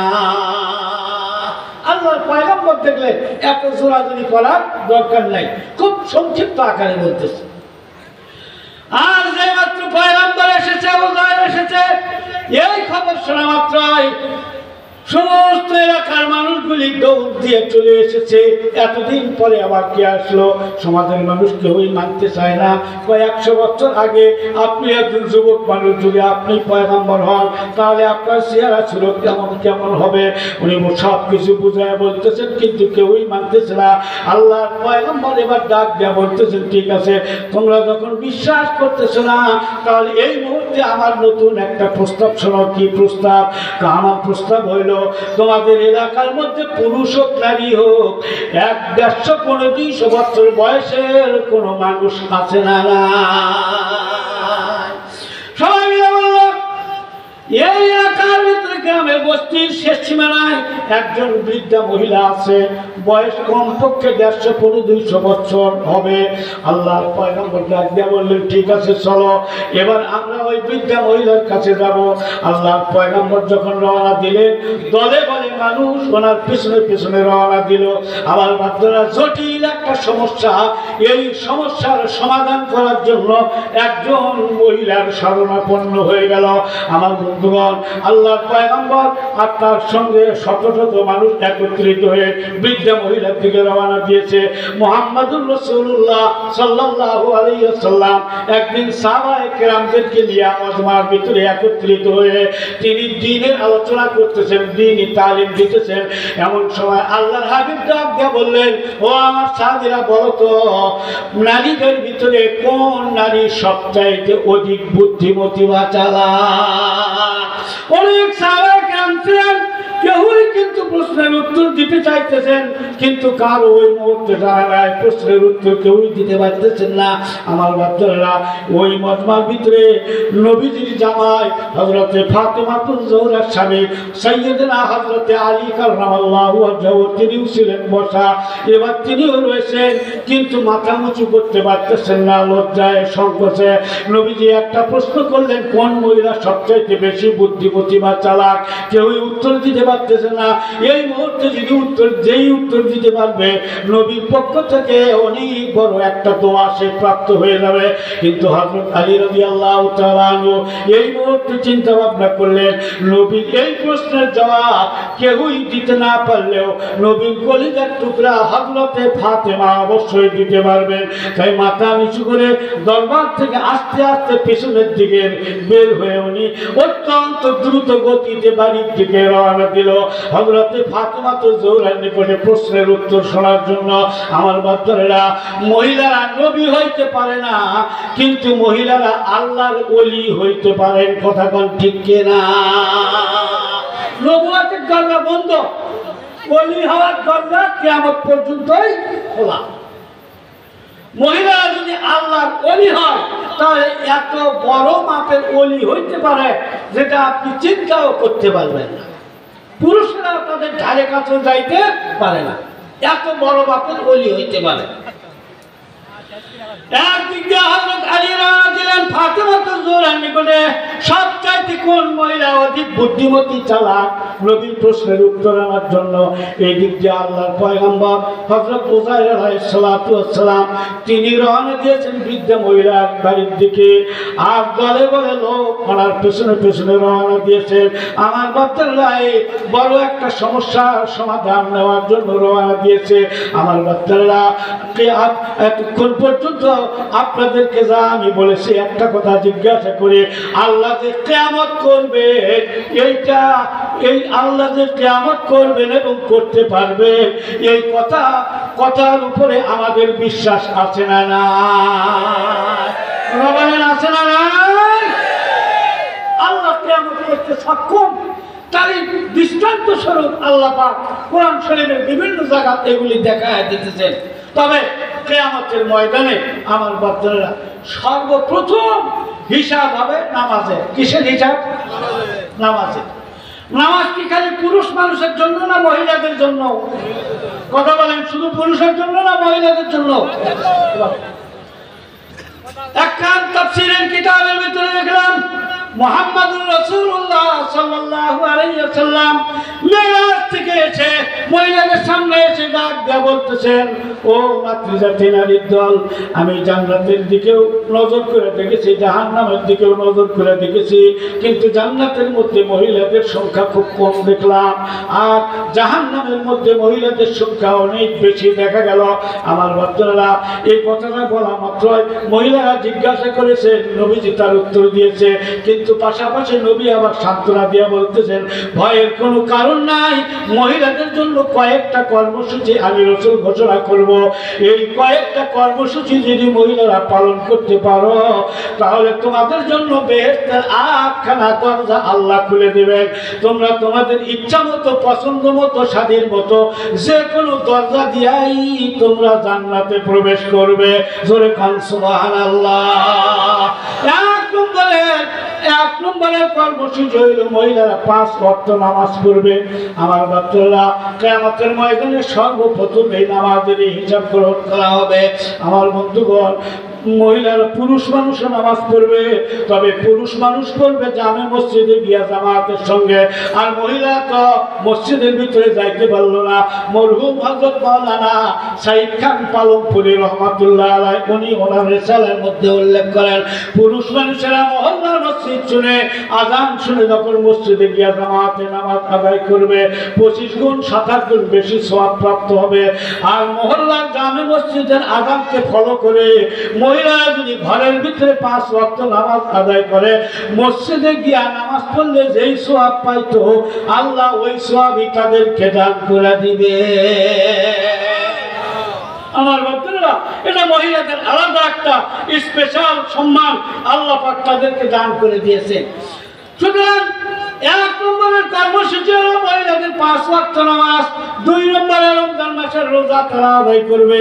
আমার বাচ্চারা 3 নম্বরে স্বামীর অনুগত থাকবে, তবে স্বামী যতক্ষণ পর্যন্ত শরীয়তের ভিতরে হুকুম দিবে ততক্ষণ পর্যন্ত স্বামীর অনুগত থাকবে। আল্লাহ রাসূলের বিরুদ্ধে কোনো হুকুম দিলে সে আদেশ পালন করা যাবে না। 4 নম্বরের হুকুম হইল মহিলারা সবসময় স্বামীর সন্তুষ্ট করার পাশাপাশি তারা ওয়াহসানাত ফারজা লজ্জাস্থানের হেফাজত করবে, অর্থাৎ তারা পর্দা পালন করবে। জোরে কান মারহাবা। আমার বন্ধুরা, বর্তমান যুগে যারা নামাজ পড়ে, রোজা রাখে, স্বামীর কথা মানে, কিন্তু পর্দার ভিতরে খুব গাফলতি দেখা যায়। কথা কোন ঠিক কিনা? আবার বর্তমানে আমাদের মতো কিছু টুপিওয়ালা হুজুরদের চিল্লাচিল্লি করার কারণে আজকে হাই স্কুল, কলেজ, ভার্সিটির মধ্যেও পর্দা বোরকা ঢুকে গিয়েছে সত্য, কিন্তু দুঃখজনক কথা হলো এটাও সত্য, এই বোরকা দিয়া পর্দা আদায় হয় না। এইগুলি মশুরির মতো পাতলা আর পেঁয়াজের খোসার মতো পাতলা পাতলা দেখা যায়, যার যেটা পরার পরেও আমার বাচ্চারা আকর্ষণ বৃদ্ধি হয়, কিন্তু পর্দা আদায় হয় না। কথা কোন ঠিক কিনা? আমার বাচ্চারা, আমার মহিলারা যদি ঠিক মতো আল্লাহর আদেশ পালন করে, আমার বাচ্চারা অনেক বড় বুজুর্গ হইতে পারে। হুজ্জাতুল ইসলাম ইমাম গাজ্জালী রাহমাতুল্লাহ আলাইহি উনি ওনার কিতাবের ভিতরে ছোট্ট একটা কথা লিখেছেন, কোন এক এলাকার মধ্যে স্বামী স্ত্রী দুইজন বসবাস করতেছিল। আমার বাচ্চারা, স্বামী কিন্তু নামাজ পড়ে না, জুমার দিনে মসজিদে যায় না, এই ধরনের চরিত্রের মানুষ। আর ওনার স্ত্রী ছিল 5 ওয়াক্ত নামাজের পাবন্দী, রমজান মাসের রোজাও ছাড়ে না, নিয়মিত তেলাওয়াত করেন, আবার ইশরাক চাষ আওয়াবিন একটাও বাদ দেয় না। পাশাপাশি ওনার স্ত্রীর আর একটা গুণ ছিল, বাড়ির দরজায় যদি কোনো ক্ষুধার্ত ব্যক্তি আসতো, বাড়ির দরজায় যদি কোনো সাইল আসতো, বাড়ির দরজায় যদি কোনো প্রার্থী আসতো, সাধ্যমতো কোনোদিন তাকে খালি হাতে ফেরত দিত না।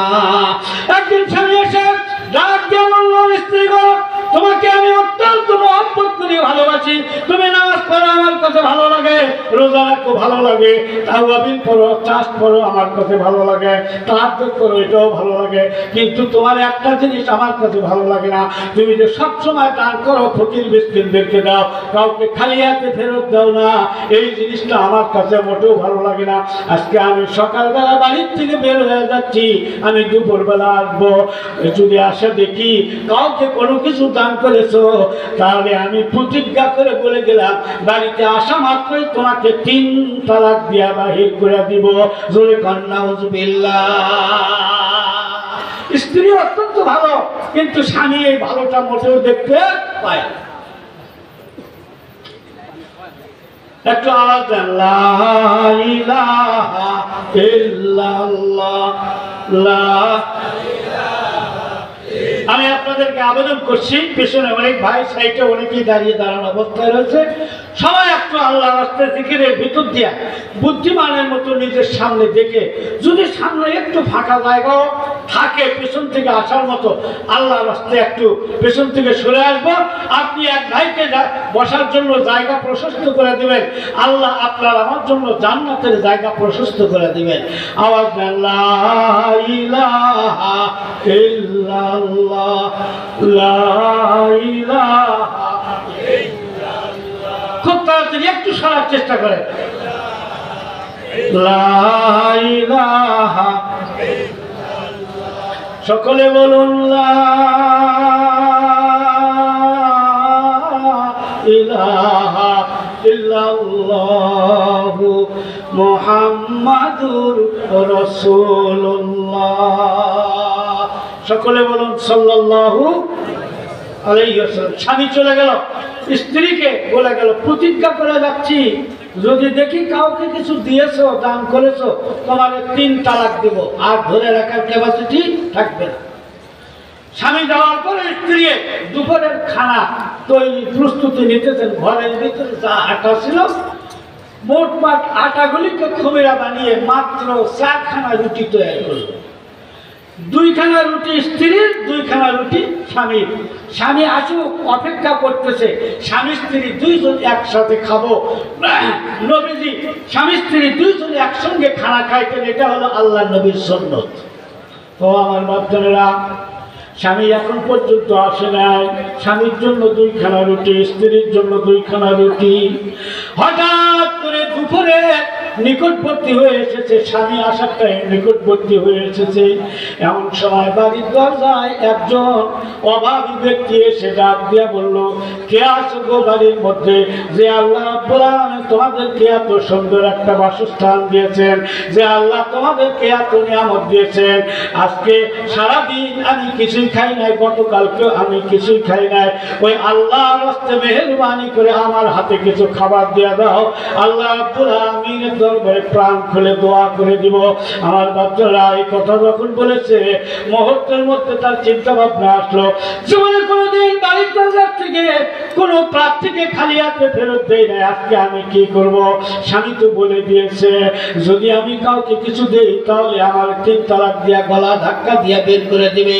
মুহূর্তের মধ্যে চিন্তা ভাবনা করলো, না না না, এটা হতেই পারে না, আমি আমার স্বামীর অংশ রাখলাম, আমার অংশ আমি আল্লাহর রাস্তায় দান করে দিলাম। আমার বাচ্চারা মুহূর্তের মধ্যে স্বামীর অংশ 2খানা রুটি রেখে নিজের অংশটা দান করে দিল। আমার ফকির বেচারা অনেকগুলি দোয়া করতে করতে প্রার্থী আল্লাহর বান্দা রওনা দিল। অত্যন্ত খুশি হয়ে রাস্তা দিয়ে যাইতেছে, যেই মাত্র বাড়ির সীমানা অতিক্রম করে কিছু দূর অতিবাহিত হয়েছে, নজর করে দেখে একজন যুবক ব্যক্তি ওই রাস্তা দিয়ে আসতেছে।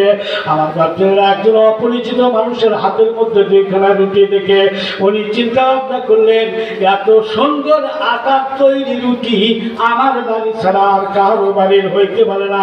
আমার স্ত্রী আমার কথা মানে নাই, আজকে আমি তার মজা দেখায় দেব। জিজ্ঞাসা করলো, এই রুটি কোথায় থেকে পেয়েছো?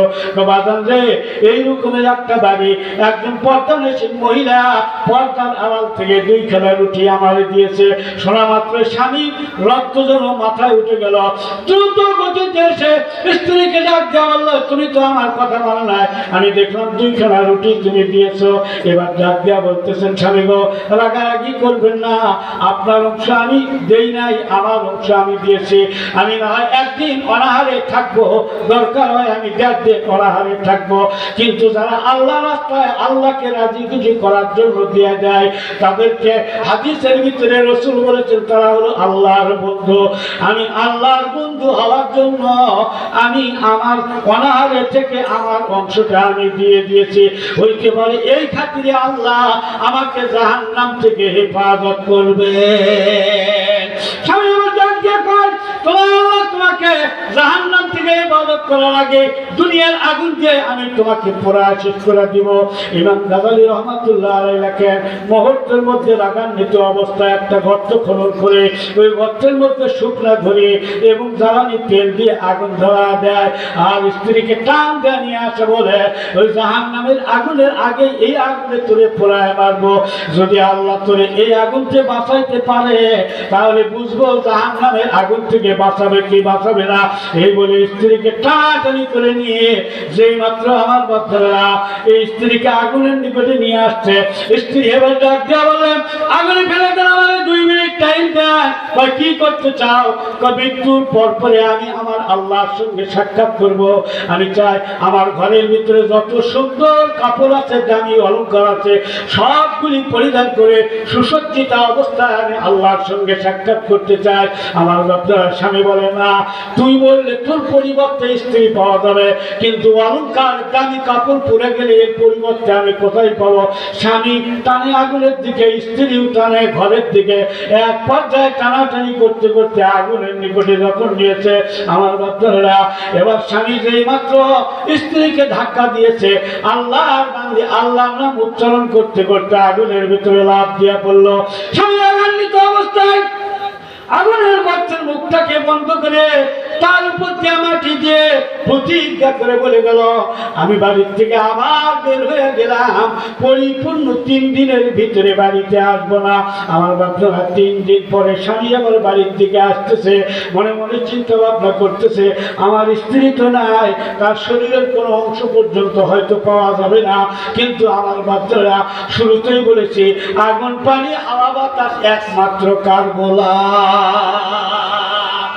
আগুনের বৈশিষ্ট্য হলো জ্বালিয়ে দেওয়া, কিন্তু আল্লাহ যদি নিষেধ করে আগুনের কি জ্বালাবার ক্ষমতা আছে নাকি?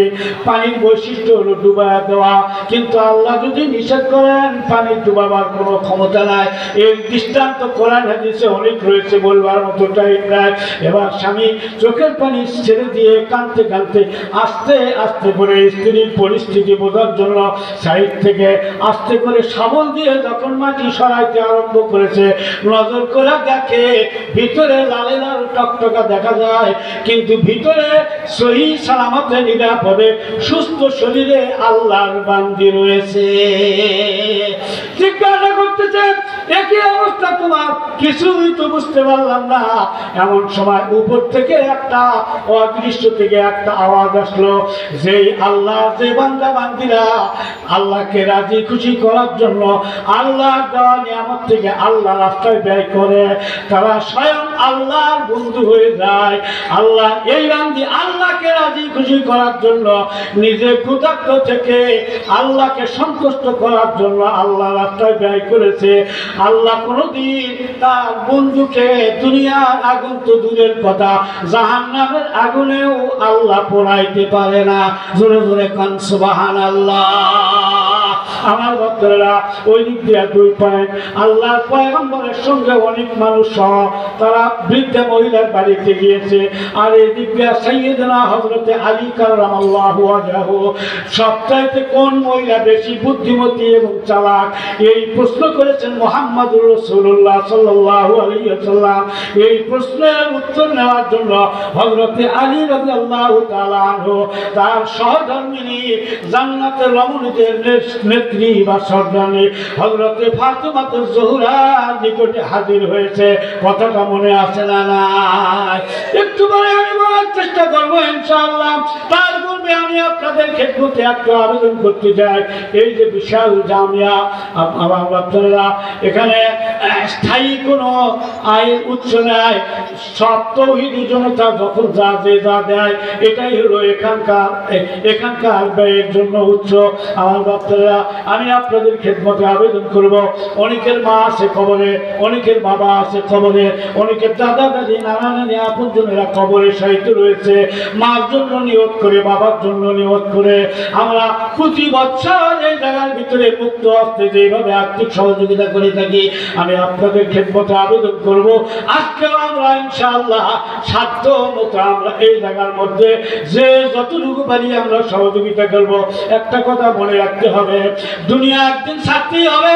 আপনার আমার শরীরের মধ্যে যে পোশাকগুলি আছে, উপরে পকেট, সাইডে পকেট, ভিতরেও পকেট থাকতে পারে, কিন্তু মৃত্যুর পরে কাপড়ের যে কাপড়টা দেওয়া হবে, এই কাপড়ের কাপড়ে কিন্তু একটা পকেটও থাকবে না।